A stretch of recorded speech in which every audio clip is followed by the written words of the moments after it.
ఒకప్పుడు ఒక చిన్న ఊరిలో చాలా దృఢమైన జయపడాలని తపించే కుర్రవాడుండేవాడు. ఆ కుర్రవాడికి గెలవడమే అర్థం, గెలవడమే విజయమని అనుకునేవాడు. ఒకరోజు అతను తన ఊరిలో ఒక పరుగుల పోటీకి సిద్ధమవుతూ తనతో పాటు మరికొంతమంది యువకులతో పోటీలో పాల్గొనబోతున్నాడు. ఆ పోటీని చూడటానికి పెద్ద సంఖ్యలో జనం వచ్చారు. ఆ ఊరిలోని తెలివైన వృద్ధుడు కూడా ఈ పోటీని చూడటానికి దూరం నుండి వచ్చినాడు. పోటీ ప్రారంభమైంది. అందరూ సమానంగా పరిగెడుతున్నట్టు కనిపించగా చివరికి కుర్రవాడు తన శక్తిని పెంచి ముందుకు వెళ్ళాడు.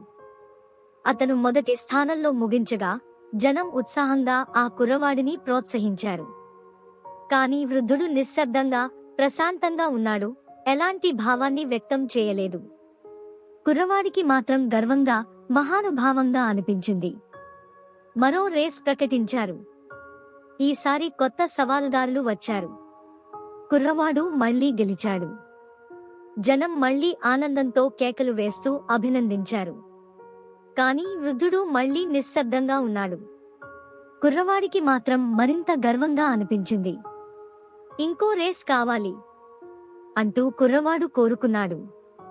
ఈసారి వృద్ధుడు ముందుకు వచ్చి కుర్రవాడికి ఇద్దరు కొత్త సవాలుదారులను పరిచయం చేశాడు. ఒకరు వృద్ధురాలు, మరొకరు అంధుడు. ఇది రేస్ కాదు అని కుర్రవాడు అనుమానంతో అన్నాడు.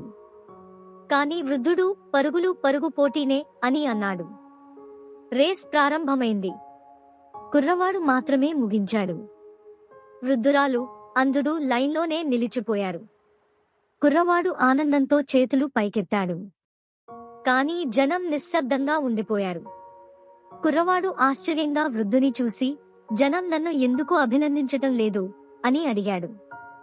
వృద్ధుడు మెల్లగా, రేస్ మళ్లీ జరపండి. ఈసారి మీరు ముగింపు లైన్కి ముగ్గురం కలిసి చేరాలి అన్నాడు.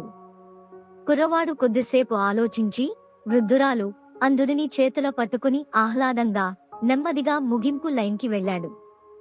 ఈసారి జనం ఉత్సాహంగా అభినందించారు.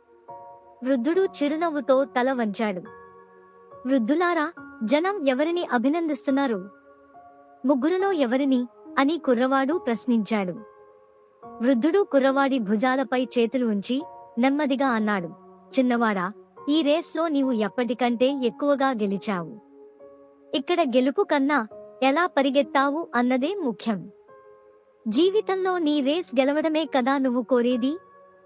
కాని గెలుపే పరిమితి అయితే జనాలు నీతో ఉండరు. జీవితమనే రేస్లో నీ పక్కన ఎవరున్నారు? వారు బలహీనంగా, వృద్ధులుగా ఉంటే వారిని సహాయం చేశావా? ముగింపు లైన్కి అందరూ కలిసి చేరారా? అదే గొప్ప రేస్. విజయాన్ని కాకుండా రేస్ను ఎలా పరిగెత్తావన్నదే ముఖ్యం. ఇదే మన జీవితంలో కూడా కదా.